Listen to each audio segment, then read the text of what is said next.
Thank you for joining Wars of the Rosies as we continue with Part 8 of Freemasonry and Catholicism by Max Heindel.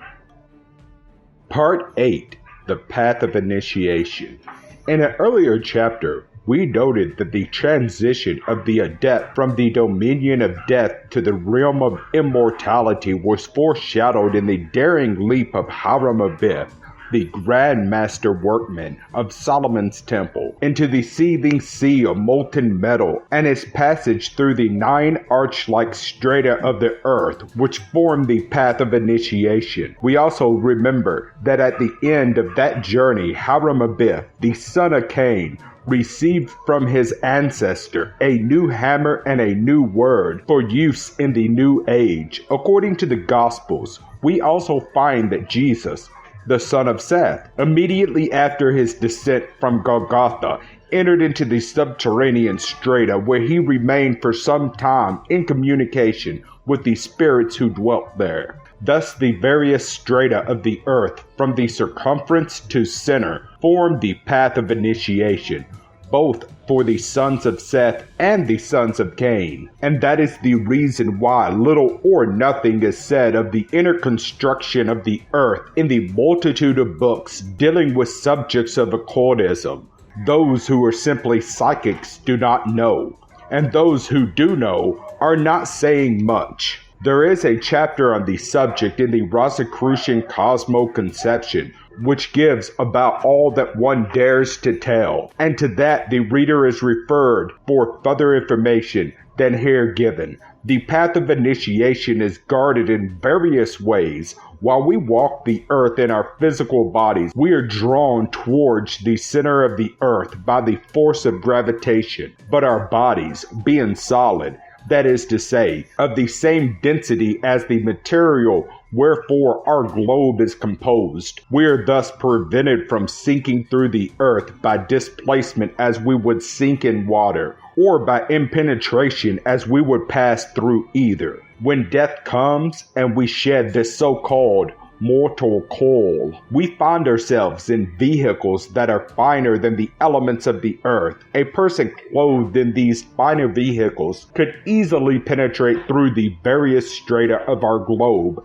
to the center if there were no obstacles. Having shed the dense body, he is no longer subject to gravitation, but to levitation, and on that account he usually finds it sufficiently difficult to stay upon the surface of the earth. Only during the first part of his post-mortem experience, when he is still loaded down with the coarsest ether and desire stuff, is this possible for him. The more he has gathered of that denser substance by indulgence of his lower nature and cultivation of the habit of drunkenness, covetousness, hatred, malice, immoral emotions, and disreputable vices, the easier it is for him to stay around low saloons, gambling houses, red light districts, and kindred places. But the man of high ideals and lofty aspirations, who would be the one likely to seek the path of initiation, feels the impelling force of levitation drawing him outward into the purer strata of the air, where the first heaven is located, and is thus effectually prevented from trespassing upon the path of initiation. Stories are told of initiates having overcome the law of gravitation in order to rise in the air at certain times for a definite purpose while still in the dense body. Initiates are also taught how to suspend the law of levitation when they are in their soul bodies, and how to pass through the 9 strata of the earth. It is said that Jesus was the son of a carpenter, but the Greek word is tekton and means builder. Archie is the Greek name of primordial matter.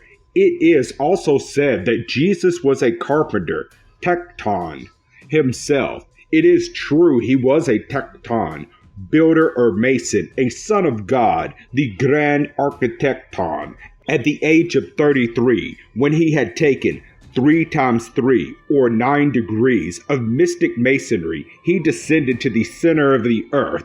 So does every tekton, mason or Freemason, which is a child of light, as the Egyptians called such, descend through the 9 arch-like strata of the earth, we shall find at the time of the first advent of Christ, both Hiram-Abith, the son of Cain, and Solomon, the son of Seth, reborn to take from him the next great initiation into the Christian mysteries. In the last video, we saw, while considering the Philosopher's Stone, that the spinal cord is the principal laboratory of the alchemist, and that the spinal spirit fire, generated by turning the creative force upwards through the spinal canal, passing it between the pituitary body and the pineal gland in the brain, gives to man a third eye, as it were, wherewith to see in the spiritual worlds. When this serpentine spirit fire has been sufficiently evolved, he may read by its light the wisdom of the ages.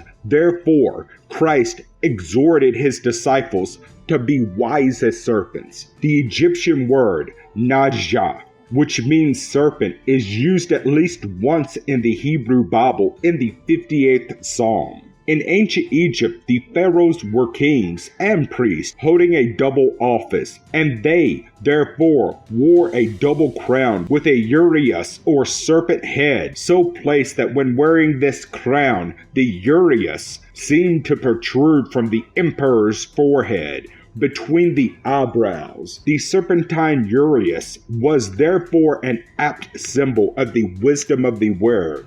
It will be remembered that according to the Bible story, the Lucifer spirit appeared to Eve as a serpent, a son of wisdom. Cain, according to the Masonic legend, was born from this union with Eve.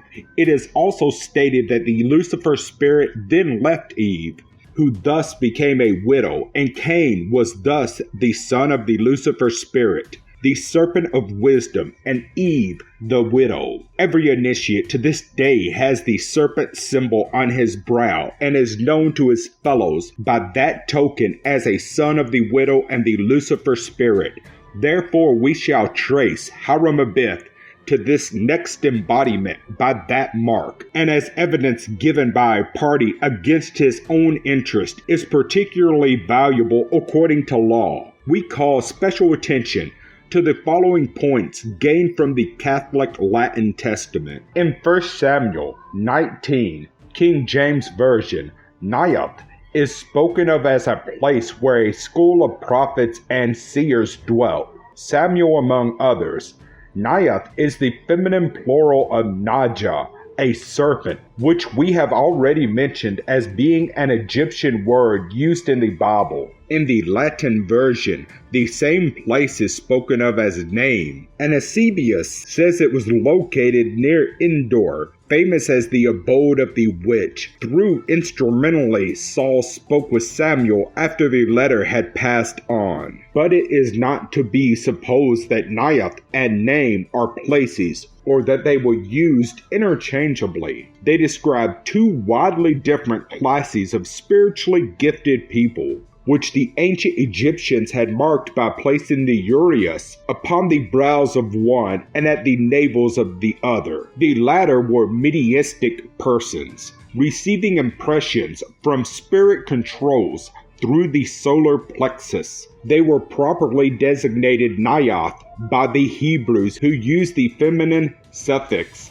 to indicate their negative qualities, but the voluntary clairvoyants and the initiate, represented by the Egyptians as having the serpentine uraeus in the forehead, were called Naim by the Hebrews, who used the male suffix to designate the positive spiritual faculty which they possessed. And the Latin Catholic version of the New Testament, Luke chapter 8 verses 11 to 15, speaks of the person raised by Christ as the widow's son of Naim. As the serpent is not fully unfolded until the 9th arch of the lesser mysteries has been passed down and the candidate become aspirants to the greater mysteries, and further because the lodge of Freemason or Children of Light of ancient Egypt are now transferred to various branches of the Anglo-Saxon race, where the sound nine means 9, The original word has been corrupted to mislead all not entitled to the knowledge, but all things change on this terrestrial sphere, and this applies also to the methods of initiation and the requirements therefore. Hiram Abiff failed in his great effort to make the molten sea at the time when he was building Solomon's temple, because he, the son of the fiery Lucifer spirits, did not know how to blend the element fire with water poured into the mold by the sons of Seth, the creatures of the water god, Jehovah. At that time he was given a new hammer and a new word. The hammer was in the form of a cross. The word was written upon a disc before he was finally slain by his adversaries, and so he slept until, as Lazarus, the widow's son of Nain, he was raised by the strong grip of the lion's paw, the Lion of Judah. Then the disc was found, also the new cruciform hammer, and upon the disc the mystic symbol, the rose. In these two symbols lie hidden the great secret of life, the blending of water and fire as symbolized by the earth-born fluidic sap ascending through the stem and calyx of the flower to the fire-tinted petals. Born in the purity of the sun, but still guarded by the thorns of the material Lucifer spirits. Exoteric masonry, which is only the husk of the mystic order formed by the sons of Cain, has in modern times attracted the masculine element with its positively polarized physical vehicles and educated them in industry and statecraft, thus controlling the material development of the world. The sons of Cain, constituting themselves the priestcraft, have worked their spell over the positive vital bodies of the feminine element to dominate spiritual development. And whereas the sons of Cain, working through Freemasonry and kindred movements, have openly fought for the temporal power, the priestcraft has fought as strenuously and perhaps more effectively by stealth to retain their hold upon the spiritual development of the feminine element. To the casual onlooker, it would seem as if there were no decided antagonism between the two movements at the present time. But though Freemasonry of today is but a shell of its true ancient mystic self, and though Catholicism has been terribly tarnished by the touch of time, in this one thing there is no difference. Namely, the war is as keen as ever. The efforts of the church are not concentrated upon the masses, however, as much as upon those who are seeking to live the higher life, so that they may gain admission to the mystic temple and learn how to make the Philosopher's Stone. As mankind advances in evolution, the vital body becomes more permanently positively polarized, giving to both sexes a greater desire for spirituality. And though we change from the masculine to feminine in alternate embodiments, positive polarity of the vital body is becoming more pronounced regardless of sex. This accounts for the growing tendency towards altruism, which is even now being brought out by the suffering entailed by the great war we are now fighting in 1918. For we all agree that the nations are seeking to obtain a lasting peace, where the swords may be made into plowshares and the spears into pruning hooks. In the past, humanity has been claiming universal brotherhood as a great ideal, but we must come closer than that to being in full accord with the Christ. He said to his disciples, "Ye are my friends." Among brothers and sisters, hate and enmity may exist, but friendship is the expression of love and cannot exist apart from that. Universal friendship is therefore the magic word which will eventually level all distinctions, bring peace upon earth and goodwill among men. This is the great ideal proclaimed by the Rosicrucian Fellowship, an ideal which points to the shortest way to the new heaven and the new earth, where the sons of Cain and the sons of Seth will eventually be united. Thank you for watching, and please don't forget to share, like, subscribe, and comment. And if you can, please consider donating to Wars of the Rosies. Links to PayPal and Patreon are in the description. Thank you so very much.